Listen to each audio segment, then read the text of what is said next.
Pour les trajets courts, privilégiez la marche ou le vélo. Europe 1, 16h, 18h. On marche sur la tête. Cyril Hanouna. Merci d'être avec nous, merci d'être là, il est 17h41, on est sur Europe 1, merci d'être aussi nombreux à nous écouter entre 16h et 18h, alors c'est la Pentecôte aujourd'hui. Oui. Exactement, la Pentecôte, donc bonne fête de Pentecôte. Oui, tous, bonne fête. Bonne fête. Bonne fête à tous. Merci, un peu plus d'entrain quand même. Bonne fête à de tous. Pentecôte. Merci. Ouais. Qu'est-ce qui se passe? Rien. Non, on dit bonne fête de Pentecôte. Oui, de Pentecôte. Pentecôte. Merci. De Pentecôte, merci. 01 80 20 39 21. Tiens, alors, on peut faire un petit point quand même sur le bateau de la députée LFI, Rima Hassan. Coup de buzz ou est-ce que pour vous, elle est sincère dans sa démarche? Qu'est-ce que vous dites, vous? Évidemment, mon seul problème, c'est qu'elle dans son projet politique, elle n'accorde pas de place sur la carte à l'État d'Israël. C'est mon seul problème. Et Qui n'est pas un problème à la marge. Et c'est le gros problème. Et c'est une opération de communication sur un sujet qui, lui, est un sujet grave. C'est-à-dire que la vraie souffrance, elle n'était pas sur ce bateau. Elle est aujourd'hui dans la population civile gazaoui. Voilà. Donc, puis après, quand j'entends l'indécence de certains députés dire que Greta Thunberg et Rima Hassan ont été kidnappés. Je rappelle qu'il y a des vraies personnes qui ont été kidnappées, elles, pour le coup, et qui sont dans les couloirs en otage, dans les couloirs de Gaza par le Hamas. Oh là là là là là. Oh là là là là. Elle était, je le rappelle, en Suède, aux manifestations contre la chanteuse à l'Eurovision, Eden Golan, qui demandait simplement à pouvoir s'exprimer. Mais donc, il faut bien se dire que ces personnes elles font du mal à la cause palestinienne, qui est une vraie cause, voilà. Et c'est totalement contre-productif ce qu'ils ont fait ce week-end. Bien sûr. Mais de toute façon, comment elles pouvaient penser, si c'était pas un coup de buzz? Comment elles peuvent penser qu'on va les laisser passer? Mais ça fait du buzz. Elles voulaient ça. Mais ça fait du buzz quand même. En termes de com, Cyril. Mais oui, mais ça fait du buzz. Mais on voit bien que c'est. Mais on voit même la déception parce que c'est très grave. C'est très grave de faire du buzz sur la misère des gens. Bien sûr. Et l'idée, c'était de faire de l'image. Et l'idée, c'était que l'image, il y ait une image de choc, de confrontation entre elles. Victimiser. Et voilà, exactement. C'est l'horrible armée israélienne. Je suis d'accord avec vous, mais je pense que ça a fonctionné. Mais je suis pas certaine parce que j'ai entendu beaucoup de gens qui ont dit mais vous voyez, ils sont là pour donner de l'aide humanitaire parce qu'effectivement il y a un peuple qui est en train de crever de faim et tout ça. Et forcément, je pense que c'est très vicieux et c'est très compliqué. C'est vrai. Et à côté de ça, on n'a pas parlé des acclamations pour le Hamas sur cette embarcation. Exactement. C'est ça, c'est vrai.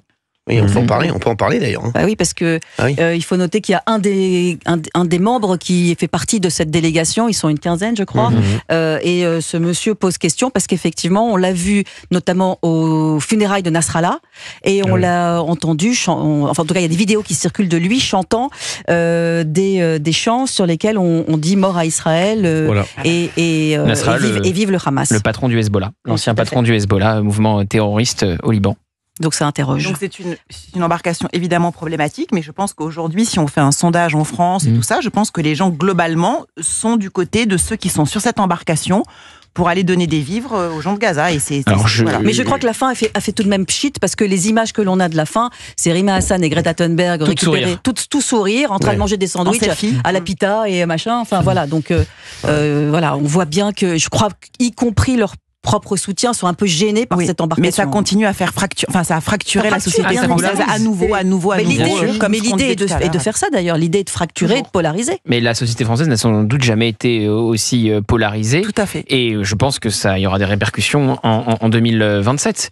Mais évidemment, tu as raison, la stratégie du buzz permanent, ça paye, hein. Ça paye. Mais ça n'a pas posé d'état d'âme à Rima Hassan ils ont fait un détour parce qu'il y avait des migrants sur une embarcation et ça lui a pas posé un problème de laisser ces migrants aux Libyens.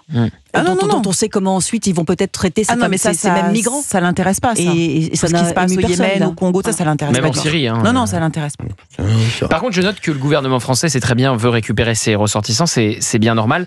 Ils sont beaucoup plus. Comme Boilem Sansal peut-être. Voilà, ils sont quand même beaucoup plus forts dans le verbe pour récupérer Rima Hassan et les autres Français que Boilem Sansal. Exactement, sur Emmanuel Macron.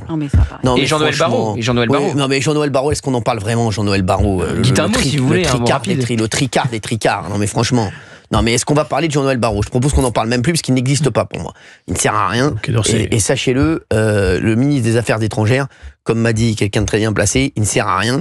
C'est juste le président de la République qui lui prend des billets d'avion et qui lui dit tu vas là, tu vas là, tu vas là. Je vous le dis, il ne sert à rien. Voilà. Quand vous comprendrez qu'il ne sert à rien, le ministre des Affaires étrangères, c'est le président. Voilà.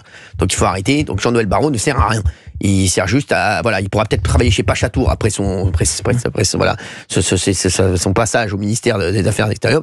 Voilà, il pourra peut-être travailler à l'office de tourisme de la Toussuire, voilà, ou de Marrakech. Mais voilà, c'est tout ce qu'il pourra faire. Non, mais voilà, vous avez dit un mot, donc. Voilà. Sur Emmanuel Macron qui réagit là-dessus, il est ridicule encore, ridicule. Comme c'est si ridicule. les Israéliens allaient garder Rima Hassan. C'est ridicule. Et ses comparses. C'est encore politique pour faire genre, vous avez vu, j'ai fait un truc. Non, et par ailleurs, c'est encore de l'en même temps. Et par ailleurs, c'est aller dans le sens de LFI, puisque c'est accréditer une thèse selon laquelle elles seraient en danger. Elles ne sont nullement en danger. Les deux dernières sorties sont plutôt du côté de LFI. Mais bien sûr. C'est bien le brainwashing que ça. C'est catastrophique. Exactement. Mais c'est vrai que c'est plus facile de taper du poing sur la table et de récupérer Rima Hassan. Tout en sachant que tu vas les récupérer de toute façon, quoi qu'il arrive. Taper du poing sur la table et de récupérer Boualem Sansal. Ça, c'est sûr. Dont on ne parle plus du tout. Non. Effacé des radars. Il n'y avait plus du tout question. Exactement. Et dont on savait qu'il avait entamé une grève de la faim et on ne sait pas trop. Pour les auditeurs, qui est un écrivain franco-algérien qui combat la dictature algérienne et l'islamisme et qui est en prison, un prisonnier politique détenu par la dictature algérienne. Gravement malade. Voilà, et qui souffre d'un cancer. Exactement. Non mais Emmanuel Macron encore, franchement. Lionel est avec nous. Lionel d'Île-de-France. Bonjour Lionel. Oui, bonjour. Je voulais juste dire un petit mot sur Rima Hassan. J'aimerais savoir, Gauthier Lebret, peut-être qui est expert de ces questions, doit le savoir. À quel moment Rima Hassan s'est occupé des Français au sein de l'Union européenne en fait. Alors vous avez raison, son compte Twitter a été scruté et elle doit être à 99% de tweets sur la Palestine et le conflit israélo-palestinien. Et ce qui lui vaut le surnom de Lady Gaza, parce qu'elle ne s'exprime sur aucune autre question que sur ce conflit. Et évidemment, elle est députée européenne française, mais elle ne s'occupe que de cette question-là. Vous avez parfaitement raison. Donc, c'est incroyable parce que c'est quand même l'expression claire d'être le parti de l'étranger. C'est une femme qui ne s'occupe pas des Français, qui a été élue par des Français, qui ne s'occupe à aucun moment des Français. Son seul sujet, c'est Gaza, c'est ça, d'Israël et des Juifs. Et fondamentalement, c'est honteux. Et quand je vois ce matin l'interview de Manon Aubry pour relayer cette propagande, c'est vraiment pitoyable. C'est d'une faiblesse intellectuelle terrible. Et aussi la faiblesse des journalistes qui interviewent ces gens-là. Quand on voit que ces gens-là ne viennent pas sur vos antennes, sur l'antenne d'Europe 1, sur l'antenne de CNews, parce que fondamentalement, ils ont peur des questions que vous pouvez poser. Ils ont peur des récriminations que vous pouvez leur apporter. Parce qu'en fait, ils sont faibles. Mais les journalistes qu'ils ont en face, ils sont d'une faiblesse aussi qui est terrible. Franchement, j'ai énormément de peine pour le métier de journaliste quand je vois ce niveau-là. C'est terrible. Bien sûr. Non, mais c'est catastrophique ce qui se passe actuellement. Je trouve que à un moment, il va falloir que... Mais vous savez que les Français commencent à se réveiller. Les Français commencent à dire, avec tout ce qui s'est passé le week-end dernier, après les événements du PSG, ce qui s'est passé hier soir après la victoire formidable des Portugais et le calme dans lequel ils ont su fêter leur victoire. La comparaison, elle est terrible pour tous les gens qui ont ces paroles malheureuses. Et vraiment, les gens, on a assez. Ça commence à monter, franchement, ça commence à monter, la coupe commence à déborder. Ben, on a, je vous le dis, les gens. On compte sur Cyril. Bah, merci Lionel, merci Lionel. Bah, je vous fais un énorme bisou et c'est vrai que on est triste de tout ça parce que c'est n'importe quoi. Et 2 ans encore, il va rien se passer. 2 ans de perdu. C'est quand même, c'est inquiétant. En raison de la dissolution qui a un an aujourd'hui. Vous voyez là, je viens de voir, là, il y avait un plan sur CNews, on voyait le rabbin. Franchement, tu méfiais. Non mais franchement, franchement, j'aimerais bien savoir ce qu'ils vont faire de cet abruti là qui a fait ça. J'aimerais bien savoir. D'ailleurs, qui l'a interpellé parce que j'ai vu que c'était des passants un peu aussi. Oui, c'est ça. Il y a une solidarité de personnes qui l'ont attrapé, qui l'ont attrapé. Bravo. Exactement. Bravo à eux. C'est vrai, j'ai vu ça. Bravo à eux, parce que c'est vrai que. Faut être courageux aussi. Et ce rabbin agressé 2 fois en 15 jours. Non mais vous vous rendez compte. Non mais c'est fou. Lionel, merci d'avoir été avec nous. Je vous fais d'énormes bisous, Lionel. À moi aussi, à bientôt. Merci Lionel, mais c'est vrai que quand on voit ce rabbin là quand même à l'antenne. Et mercredi débute le procès du viol de Courbevoie où cette petite fille juive a subi un viol collectif. Quand je dis Emmanuel Macron là, moi si j'étais lui, il nous reste 2 ans. Mais fais quelque chose au moins. fait quelque chose, met le paquet sur la sécurité, sur le pouvoir d'achat. Il s'occupe des océans, là. Mais non, mais il s'occupe des océans. Mais non, mais les mecs, il sauvera. C'est pas nous qui allons sauver la planète. Hein.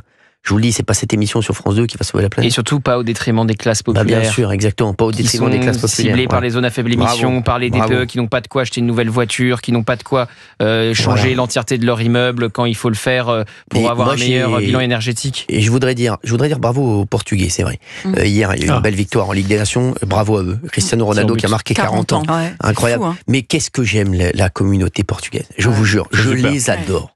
Je les adore. Voilà, je voulais le dire. Ils sont extraordinaires. Ils ont fêté hier la victoire. C'était incroyable. Et voilà. Et hier, avec des drapeaux portugais à chaque fois quand ils fêtent une magnifique. victoire. Voilà. Et ils sont exceptionnels. Voilà, je voulais leur dire. Et franchement, bravo à eux. Vous savez, quand on dit, vous avez vu, quand on en a entendu des trucs sur l'immigration, etc. Les gars, on en a bien besoin. Non, mais c'est vrai. On en a bien besoin. Bah oui, on a bien besoin d'immigration, mine de rien. Il y a des gens formidables de tous bords, de toutes les ethnies dans l'immigration, c'est vrai. Et là, les Portugais, incroyable. Et Cristiano Ronaldo, quel monstre, hein, quand même. 40 ans, il a mis un but. Et le meilleur joueur, je pense, moi, quand même, le meilleur joueur, un des meilleurs joueurs du PSG, ça reste quand même Nuno Mendes. Et je pense que si le PSG a gagné la Ligue des Champions aussi, c'est parce qu'il est les deux meilleurs arrières latéraux du monde. Nuno Mendes et Hakimi. Et je pense hier, je me suis rappelé ça. Voilà, on en reparlera. Il faudra parler des déclarations de Mbappé. Ah ouais, pas mal. C'est vrai que sur le Ballon d'Or, ouais. Oui. Ouais, c'est un génie lui aussi. Allez, punchline dans un instant. Pas tous les jours, quand même. Allez, merci à tous.